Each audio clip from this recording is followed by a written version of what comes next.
Hello friends, good morning. Today I am going to start a new chapter, cash flow statement. What do you mean by cash flow statement? तो book में हमारे पास लिखा हुआ है a cash flow statement is a statement showing inflow and outflow of cash during a particular period. Cash flow statement के बारे में क्या बताया जा रहा है बुक में कि कैश फ्लो स्टेटमेंट एक स्टेटमेंट है जो पैसा कहां से आता है और पैसा हमारा कहां जाता है. Source and uses of cash, cash inflow and cash outflow. Basically cash flow statement change in financial statement. Change in financial statement पिछले वीडियो में मैंने बता दिया था. फाइनेंशियल स्टेटमेंट क्या मीनिंग था, फाइनेंशियल स्टेटमेंट में क्या इंक्लूड करता है ये मैंने बताया था. Financial statement include trading profit and loss and balance sheet. Financial statement दो पार्ट में बटा हुआ था, एक इनकम स्टेटमेंट, दूसरा पोजीशन स्टेटमेंट. तो इस फाइनेंशियल स्टेटमेंट में चेंज हो रहा है. Change in financial statement in a particular period. किसी खास समय में फाइनेंशियल स्टेटमेंट में कुछ चेंज हो गया. 2010 में हमारे पास बैलेंस शीट ये था, 2011 का बैलेंस शीट हमारे पास है. अभी 2010 और 11 के बैलेंस शीट में कुछ डिफरेंसेस हैं जिसको हम लोग क्या कहेंगे, चेंज. तो चेंज हो गया कहाँ, फाइनेंशियल स्टेटमेंट में.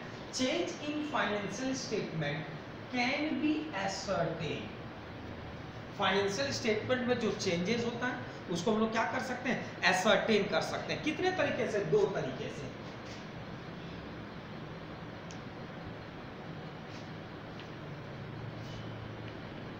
On the basis of cash and on the basis of fund. Financial statement में होने वाले परिवर्तन को हम लोग कितने तरीके से एग्जामिन कर सकते हैं, दो तरीके से.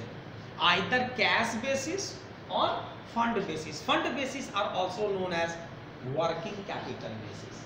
इन case of change in financial statement are ascertained on the cash basis, we prepare cash flow statement.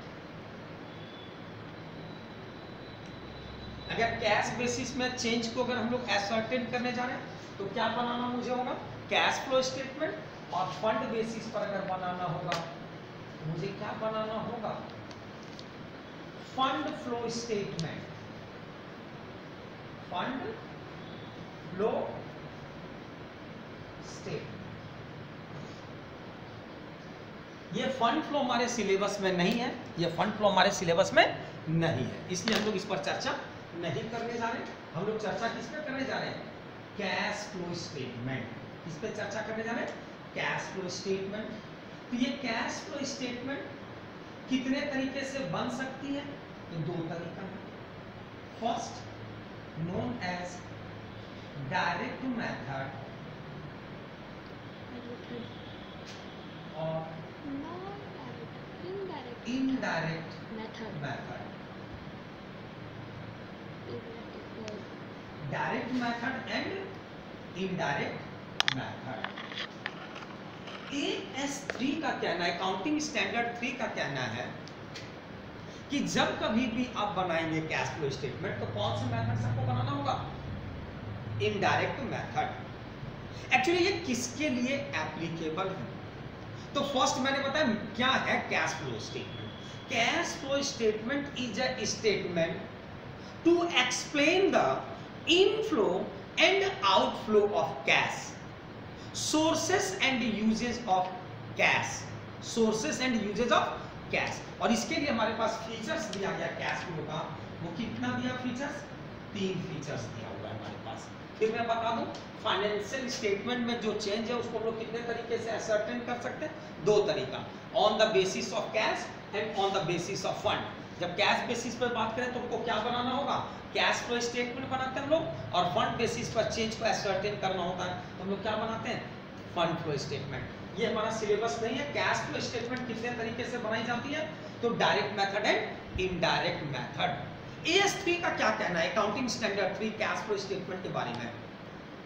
Every company whose shares are listed in recognized stock exchange, a company whose shares are listed in recognized stock exchange, or an organization whose turnover exceeds rupees 50 crore must prepare cash flow statement along with trading profit and loss and balance sheet in indirect method. फिर मैं repeat कर रहा हूं, क्या कहा उन्होंने, cash flow statement accounting standard 3 का क्या कहना है, जब कभी भी कैश फ्लो स्टेटमेंट बनाना है तो मैंडेटरी किसके लिए है, तो मैंडेटरी है ऐसी कंपनी जिसका शेयर किसी स्टॉक एक्सचेंज में लिस्टेड हो, listed in any recognised stock exchange, or organisation whose turnover exceed or received, sorry turnover और